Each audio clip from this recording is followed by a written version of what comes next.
Yo, what's up, guys? So this one is screenwriting myths. And before I get into that, let me just say for like some of the, some of the working writers who are haters on me and put me down and say, you haven't done anything in the writing world. For me, writing is not my dream. It never has been. I just happen to fall into it and try it, So I'm happy if this is as far as I ever go. I'm fine with that, okay? To me, it's not about the money or none of that anymore. So anyway, here we go. So you will hear these myths about, to me, this is only my opinion, right? About, from the services and from the,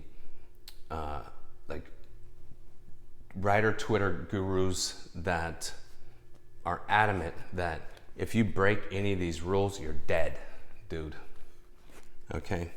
And they talk about formatting, like how your format has to be exactly, following whatever rules they've made up.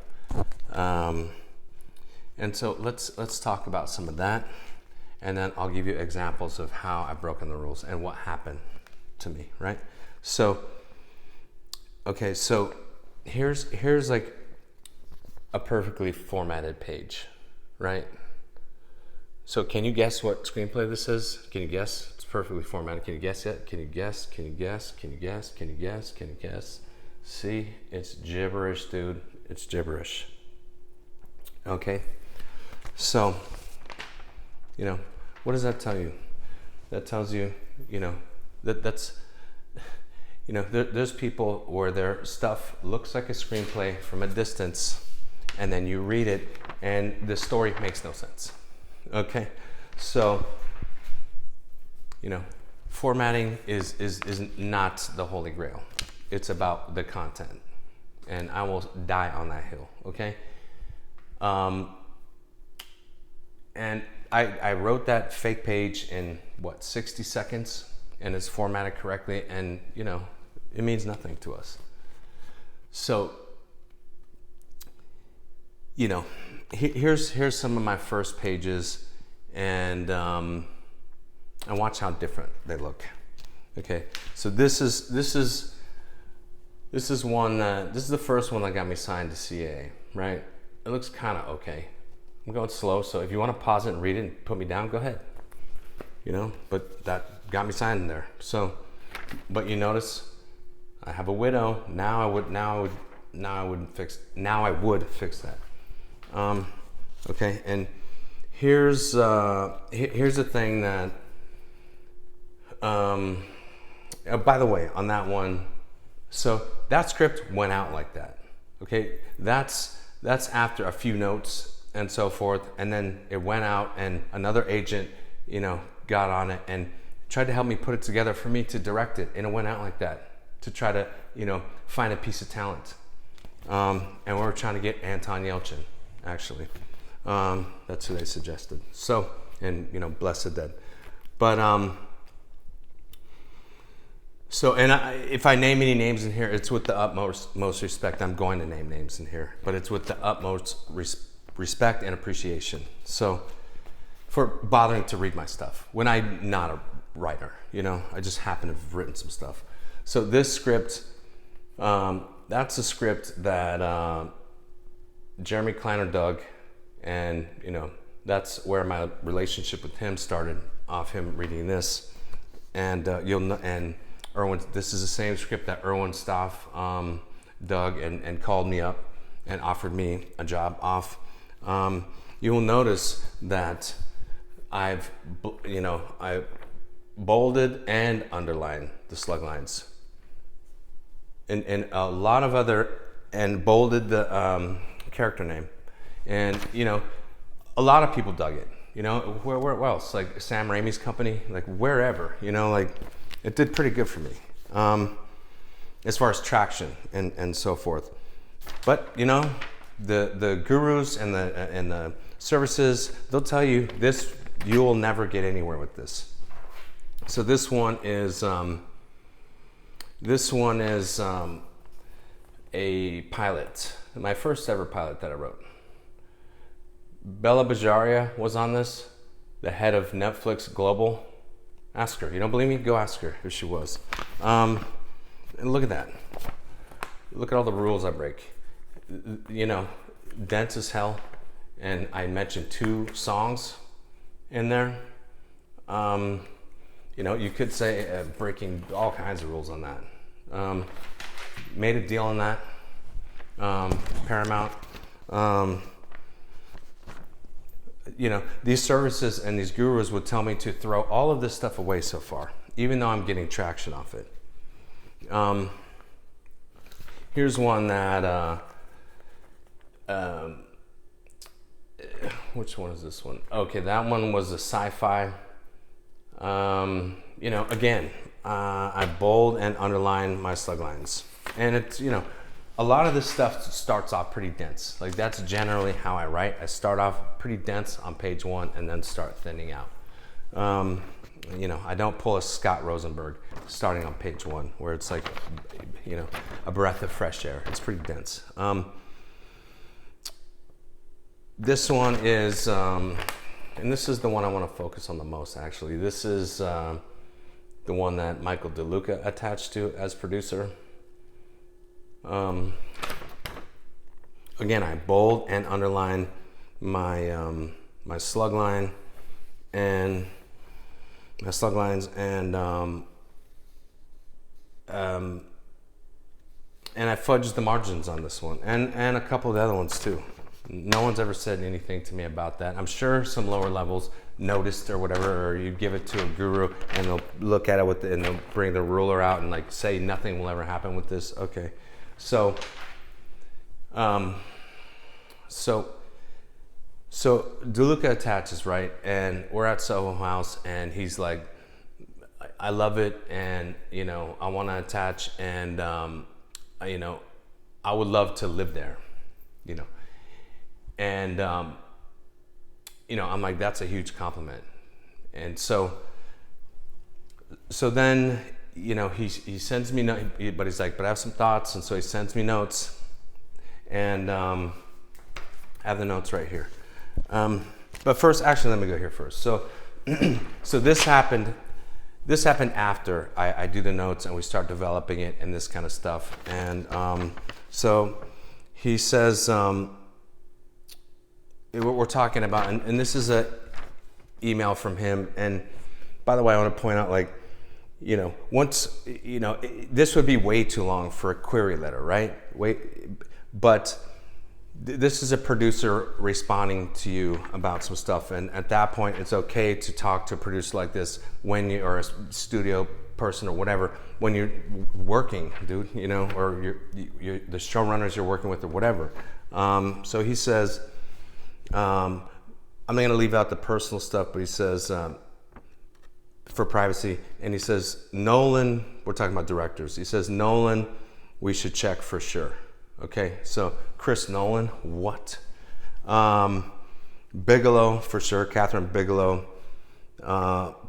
PTA is writing some stuff of his own. Paul Thomas Anderson. So these are like, dude, what? These are my, you know, people I super look up to. So he says, so he's talking about Chris Nolan, you know, to see if he's even interested in TV or interested in something that's not his. This is Oliver Stone is busy. He just calls him Oliver, you know.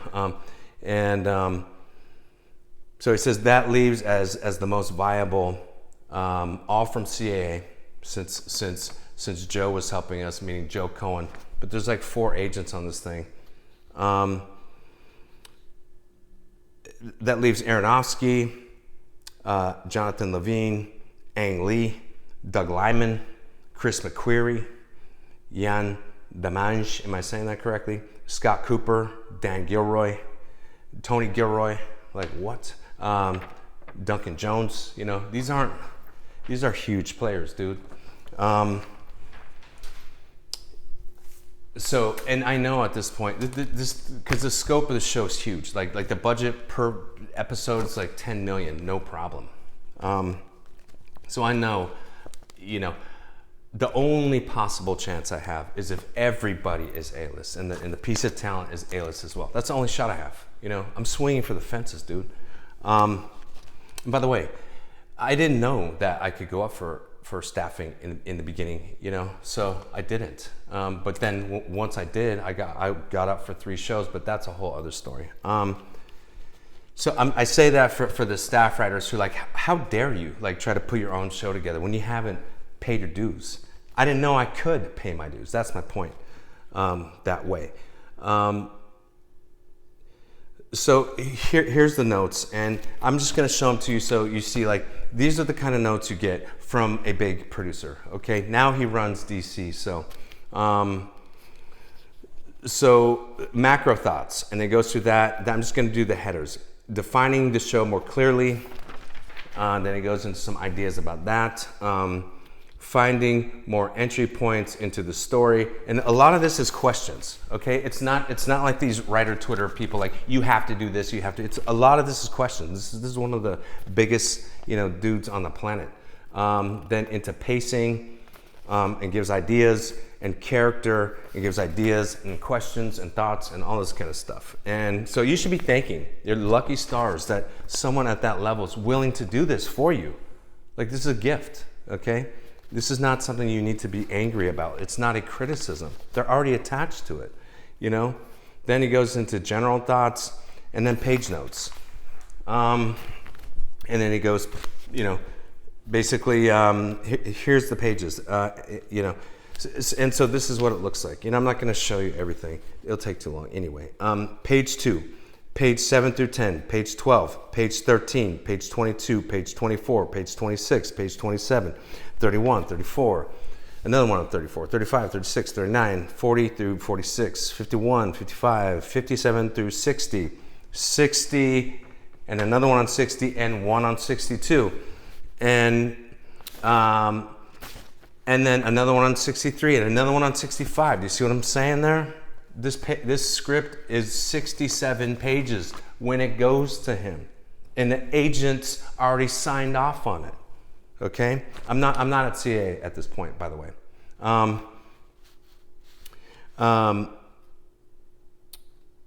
you know, even though it's all CA people, I'm not rep there at this point. But it is with my ex-agent, which is kind of ironic. And then this is the main point I want you guys to see, okay? Because there's so much talk about this, about like on the, I don't mean it offensively, just like on the lower levels of everybody arguing about typos and shit. You know, it's like that it's the death of your script. And so, you know, we're already doing this. We're already developing it. Like, we're already talking to people about it. Like, and so there's all the typos, dude. Like listing them and saying other stuff about it, you know. And it's just to let me know to fix it. It's not, oh, I got to the typos, now it's dead. No, it's just to let, like, see, right here I said, can you typo? Lawyer's line should read with all due respect. I said D-O. I made a mistake. I'm dyslexic, man. You know? So he's just telling me what the typos are. So what I'm saying is, you know, guys, like, don't be terrified that if you have one typo, it's gonna be a pass. It won't be, man. Like, it'll slip past everyone, you know, all the way up to the studio or something. And no one caught it. You know, don't worry about that stuff. It's about the content of your script. Does the story move people? They'll overlook all the nonsense that people tell you is gonna kill your script. It won't kill your script. Whether you bold your slug lines or not, or whatever, or do weird stuff in your formatting, none of that matters, dude. I promise you. I just gave you examples. Like, and you could read my stuff and tear it apart, but it's too late, dude. All that stuff already like landed for me. And I'm gonna keep doing it that way. So that's it. I'm just saying best of luck out there, and don't be terrified about that shit. Okay, later guys, good luck.